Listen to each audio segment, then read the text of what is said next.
The text message arrived at 3:47 p.m. Your wife isn't who you think she is. You should check the reservations at the Grand Sterling. I froze, my phone suddenly heavier in my hand. The Grand Sterling, an upscale hotel downtown.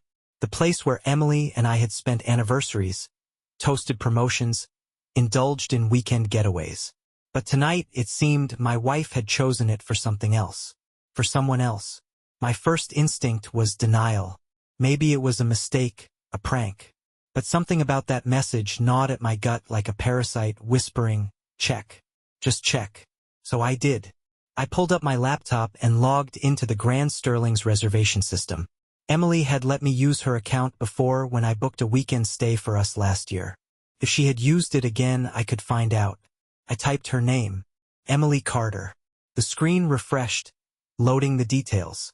Penthouse suite. Booked for 2. For tonight. I felt a strange numbness creep over me. A quiet storm forming beneath my skin.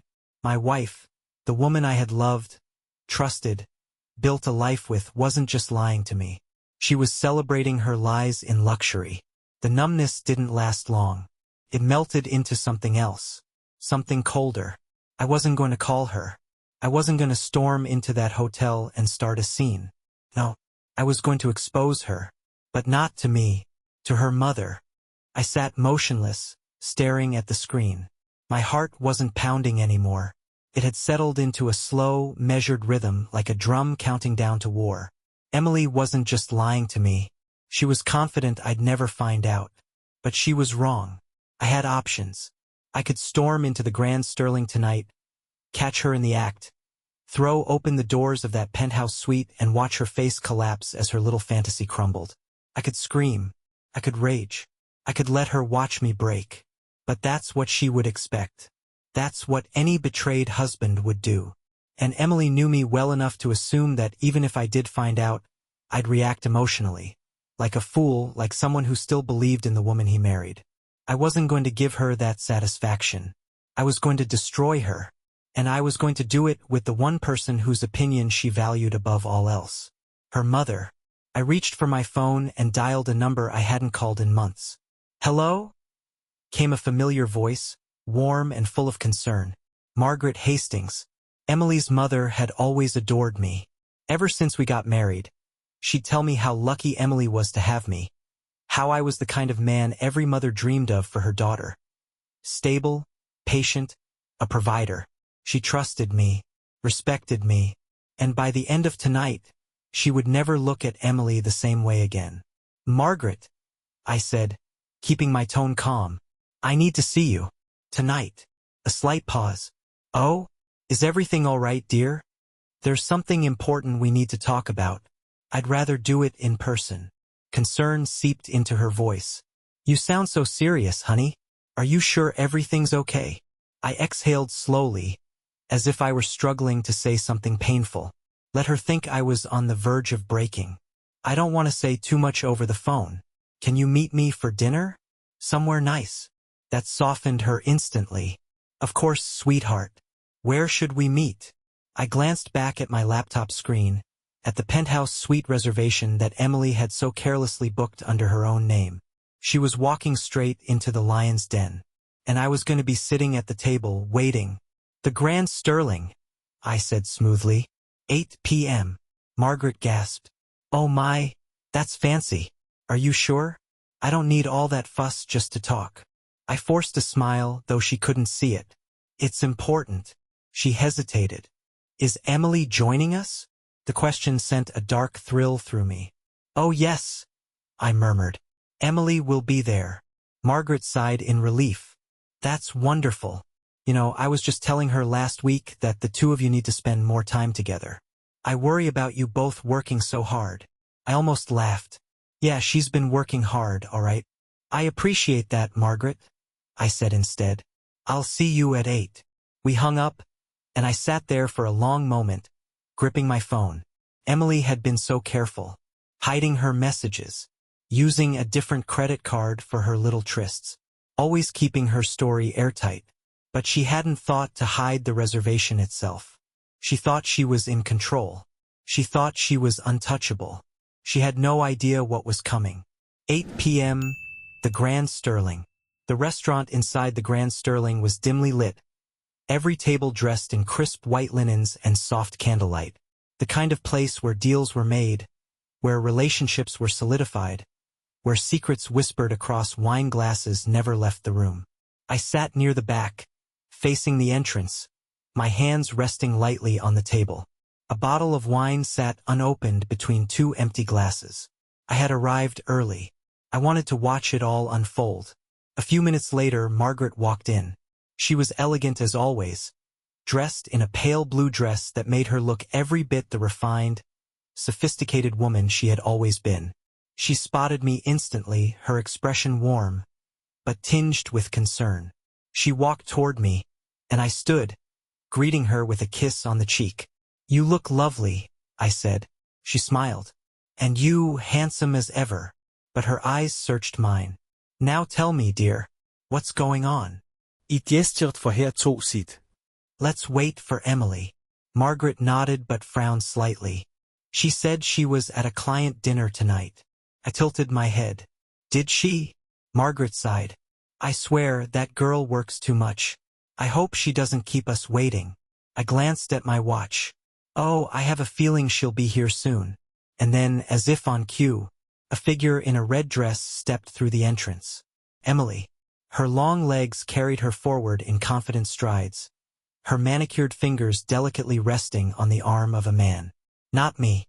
Tall, well-dressed, arrogant. A man who wasn't her husband. Margaret followed my gaze, her expression shifting from warmth to utter confusion. And then, the moment that made it all worth it, Emily saw us. She froze. Her body went rigid, her eyes going wide with horror as they locked onto mine. Margaret followed her gaze, then looked back at me, then at Emily again. "Honey!" Margaret's voice wavered. What's going on?" Emily's face drained of color. Her lips parted, but no words came. She had been caught, red-handed, and now it was my turn to speak. Emily froze in the doorway of the Grand Sterling's restaurant, her hand still resting lightly on the arm of a man who wasn't me. Margaret's eyes flickered between us, confusion quickly giving way to suspicion. "Emily?" she said, her voice hesitant. What is this?" Emily's lips parted, but no words came. She was staring at me, not just with shock, but fear. I stayed seated, completely composed, my fingers resting on the base of my wine glass. I wanted her to sweat. I wanted her to feel the walls closing in, to realize she wasn't just caught. She was about to be buried. The man beside her, tall, tan, exuding the kind of arrogance that made my blood boil, cleared his throat. Emily?" he murmured. "What's going on?" Emily's grip on his arm vanished. Her mind was racing, scrambling for a way out, but there wasn't one. I made sure of that. I turned to Margaret, my face unreadable. "I invited you here because I thought it was time you saw the truth about your daughter." Margaret stiffened. "The truth?" Emily suddenly snapped out of it. "Mom, Sit," I said. It wasn't a request. Emily flinched at the authority in my voice. She had spent years believing she could manipulate, lie, twist reality to her liking. But that ended tonight. Margaret, still reeling, took the seat across from me. Emily hesitated before pulling out a chair, and her companion stood there awkwardly, shifting from foot to foot. I tilted my head. "Oh, don't let me interrupt your date," I said to him. "You must be Daniel, correct?" The man blinked. Yeah." Emily visibly paled. I leaned back in my chair, swirling my wine glass lazily. "Daniel Carter, senior partner at Langley and Pierce. Divorced. No kids. No models. His face twitched. "Hey, what the hell?" I cut him off with a look. "You should go." Margaret whipped her head toward Emily. "You're on a date?" Her voice was razor-sharp now, demanding answers. Emily panicked. "Mom, it's not what it looks like."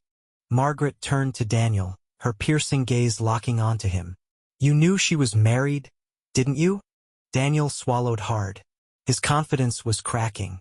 Listen, leave. Margaret's voice was quiet, but it carried a weight of fury that could shatter glass. Daniel looked at Emily, then back at me before finally cutting his losses. You're on your own, he muttered, turning and disappearing into the restaurant. Emily sat there, staring at her mother, completely exposed. I exhaled, took a sip of my wine, and let the moment sink in. Then softly, I asked, "How long?" Emily blinked. What? I leaned forward, locking eyes with her. How long have you been sleeping with him? Margaret gasped. Sleeping with Emily? Emily's mouth snapped shut. This was it. This was the moment she broke. Emily sat frozen, her fingers twitching on the linen tablecloth, her carefully curated world collapsing around her. Margaret, her mother, the woman she had spent her entire life trying to impress, was glaring at her, waiting for an answer. How long? I repeated, my voice calm, patient. Emily swallowed hard. She wasn't used to being cornered like this. She was the one who controlled the narrative, who manipulated, who twisted facts until reality bent in her favor. But not tonight. She started, but no words followed. Margaret's voice cut through the silence like a blade. Emily and Carter, answer your husband. Emily flinched. She never liked being called by her full name. It reminded her of childhood scoldings, of being caught sneaking out, of disappointing the one person she never wanted to let down. She was unraveling. Good. I wasn't thinking, Emily stammered. It was just a mistake. I let out a quiet, amused breath. A mistake. I mused. Emily, mistakes are when you forget to pay a bill. Or when you call someone by the wrong name. I leaned in slightly, my voice soft. Dangerous. You booked a penthouse suite. That's not a mistake. That's deliberate. Margaret's hand shot to her mouth, her eyes widening. A hotel? She whispered. Emily broke. Tears welled in her eyes, her lips trembling. Mom, please. Don't you mom me. Margaret hissed, her voice suddenly fierce.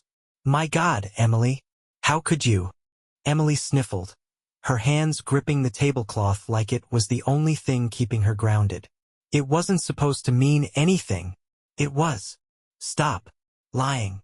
She jerked at the venom in my voice. She knew she couldn't talk her way out of this. Not with me, and definitely not with Margaret sitting across from her, looking at her like a complete stranger. For a moment, she sat there, her shoulders shaking. Then, quietly, she exhaled and dropped the act. 2 months, she whispered. Margaret inhaled sharply. Her eyes filled with a mix of disgust and devastation. 2 months. 60 days. 60 nights where she'd told me she was working late. 60 times she'd kissed me goodbye, knowing full well she was going straight into another man's arms. I nodded slowly. 2 months, I repeated. And tell me, Emily, was he the first? Emily froze again. Her hesitation told me everything I needed to know. Margaret caught it too. Oh my God, she whispered. Emily shook her head quickly, backtracking. And no, I swear he was. Don't. Again. Emily shut her mouth, her lip quivering. Margaret looked like she was going to be sick. She reached for her purse, digging out a tissue, her fingers trembling. Do you have any idea what you've done? She asked, her voice shaking. Do you have any idea what this means? Emily whimpered. Mom, please.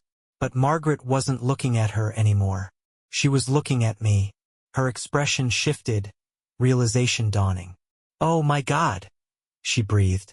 That's why you invited me here. You knew. I met her gaze steady. I did. Margaret sat back in her chair, hands trembling. And instead of confronting her in private, you wanted me to see it. You wanted me to see her for what she really is. Emily's head snapped toward me, her eyes filled with desperation. James, don't, I said coldly. Margaret stared at her daughter, heartbreak etched into every line of her face. And then, she whispered something that sealed Emily's fate forever. You're not my daughter anymore. Emily choked on a sob, her whole body shaking. Mom, no. Margaret stood up, her chair scraping loudly against the floor. She grabbed her purse, shaking her head as if she couldn't believe what she was seeing. Then, she turned to me. "James," she said quietly. "Do what you have to do." Emily screamed. "Mom, please." But Margaret was already walking away, leaving her daughter broken. And now it was just me and Emily. She turned to me, eyes desperate, pleading. "James, please, I can fix this." I leaned back in my chair, completely calm. "No, Emily." I smiled coldly. "You can't." Emily sat across from me, shattered. Her mascara was smudged, her lips trembling, her hands clutching the tablecloth as if she could physically hold onto her life falling apart. Margaret was gone. Her mother, the one person whose approval she had spent her entire life chasing, had walked away from her without a second look. And now it was just us. Emily sniffled, wiping her tears with the back of her hand. "James, please," she whispered.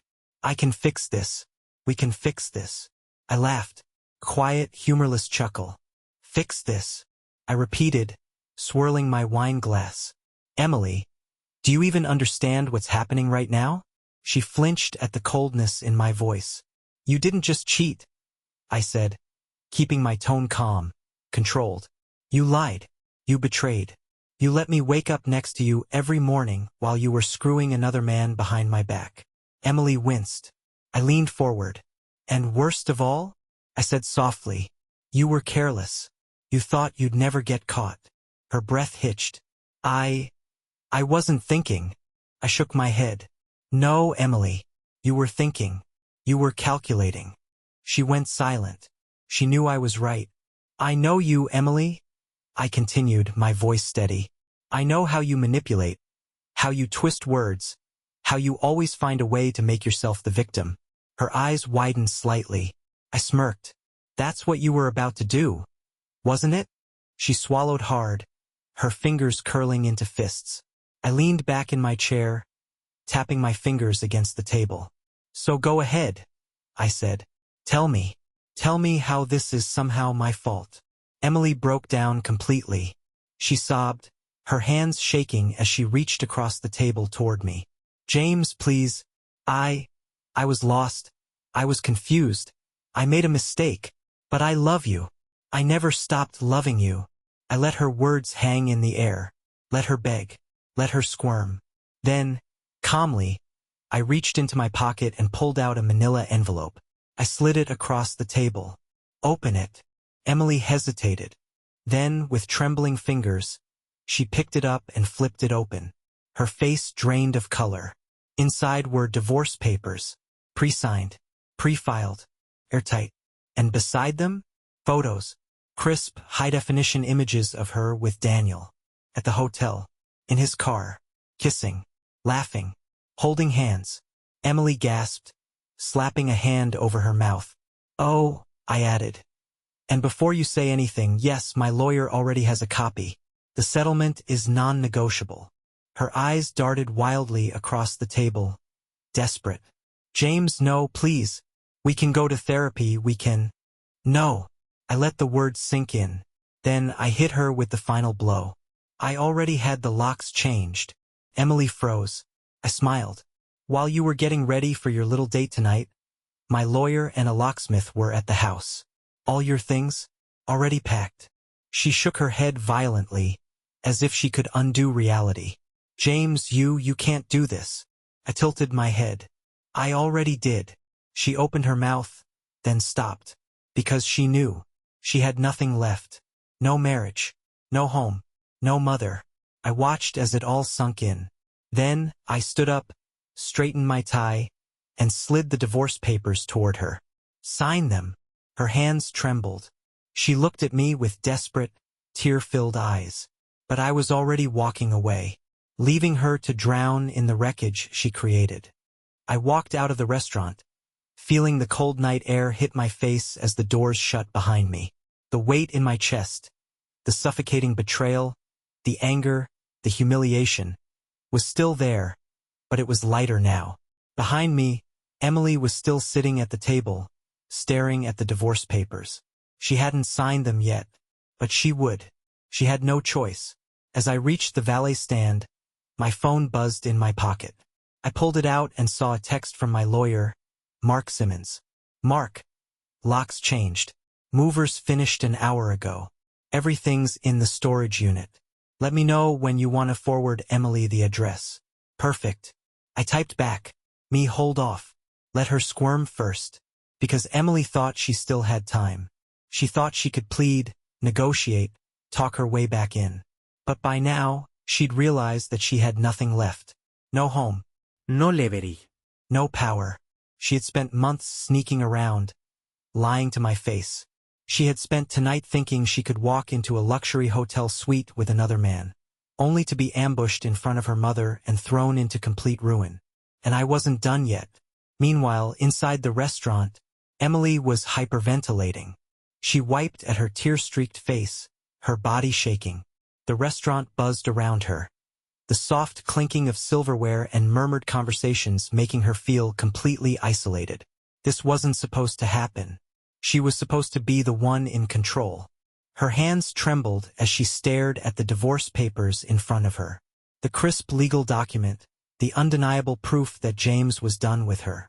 And then it hit her. She wasn't just losing her husband. She was losing everything. Her mother had walked out on her. Her lover had abandoned her the second things got messy. Her home gone. For the first time, real panic settled in. She reached for her phone, fumbling with it, her fingers slick with sweat. She needed to stop this. She needed to talk to James. Needed to fix this before it was too late. She called. The line rang once, twice, then voicemail. She bit her lip, trying to control her breathing. She tried again. Voicemail. A cold chill ran through her. That's when she noticed something strange. Her credit card app had sent a notification. She clicked on it, and her heart stopped. Bank notice. Your shared account has been closed by the primary account holder. Emily's hands shook violently. No. No. She switched to another app, opening her personal checking account. Her balance? $42. Her stomach dropped. She quickly tried another card, the one she'd used for the hotel tonight. Declined. Her mind raced. James wouldn't. But then she remembered the way he had looked at her tonight. Cold.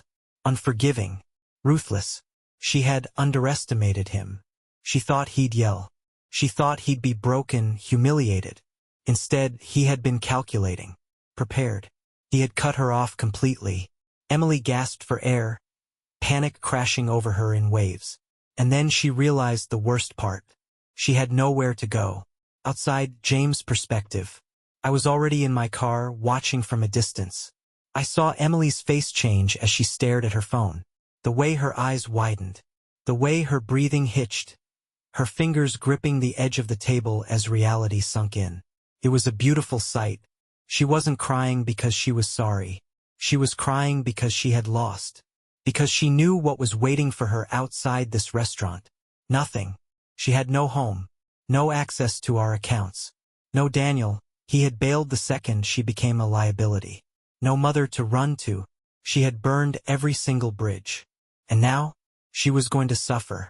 She had thought she was playing me. She never realized I was 10 steps ahead. And the best part? I wasn't finished yet. Emily stumbled out of the restaurant, her face pale, her breathing uneven. She clutched her phone, frantically checking her accounts again, as if the numbers would magically change. They didn't. I watched from my car as she stood there, lost, looking left and right, waiting for a ride that wasn't coming. She pulled out her phone, dialing. I smirked. Calling Daniel? The call was short. She said his name once and then he hung up. She tried again. Same result. Her hands trembled as she tried someone else. Her mother. I could see it in her expression the moment the call went straight to voicemail. Emily had no one. She lowered her phone slowly, staring at the ground. For the first time in her life, she was truly alone. I rolled down my window, just enough for my voice to carry. Long night. She spun around, eyes wild, spotting me in the driver's seat. James, she whispered, taking a hesitant step forward. Please, just. I shook my head. No, Emily. We're done. Her face crumpled. Where am I supposed to go? She choked out. I smiled, cold and cruel. Not my problem. And with that, I drove away, leaving her in the wreckage of her own making. 3 days passed. Emily didn't call again. She knew better now. But I still got the occasional text from an unknown number. Emily, James, please. I have nowhere to go. Emily, I made a mistake. You don't have to forgive me, just help me. Emily, I can't do this alone. Each one went unanswered, because Emily wasn't my problem anymore. Where she ended up, I already knew where she was. A rundown motel on the edge of town. The kind of place where the carpet stank of mildew and the flickering neon sign barely held on. Not exactly the penthouse suite she had reserved for her affair. But that's what happened when you burned every bridge. Her credit cards? Frozen. Her savings? Drained by legal fees. Her job? She quit 3 weeks ago to find herself. Her lover. Blocked her number. Her mother? Refused to even hear her name. Emily had nothing left. She had spent months living a fantasy, believing she was untouchable. Now, she was drowning in the reality she created. The final move. At exactly 9 a.m. on Monday, I walked into my lawyer's office. The divorce papers had been filed. Emily didn't fight it. There was nothing left to fight for. No alimony. No settlement. No second chance. I left the office feeling lighter than I had in years. Emily once told me that if we ever split, she'd land on her feet no matter what. That she was too smart, too charming, too resourceful to ever lose. But standing outside the courthouse, feeling the crisp autumn air against my skin, I realized something. Emily was never the strong one. She was just good at hiding weakness behind lies and manipulation. Now, stripped of her illusions, she had nothing left but regret. The last message. That evening, as I poured myself a drink, my phone buzzed one last time. Emily, I understand now. I lost everything, and it's all my fault.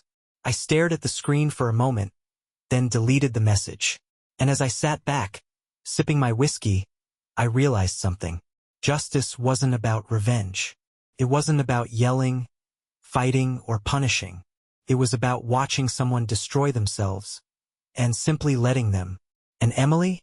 She would spend the rest of her life wishing she had never crossed me. What do you think happened next? Drop your theories in the comments.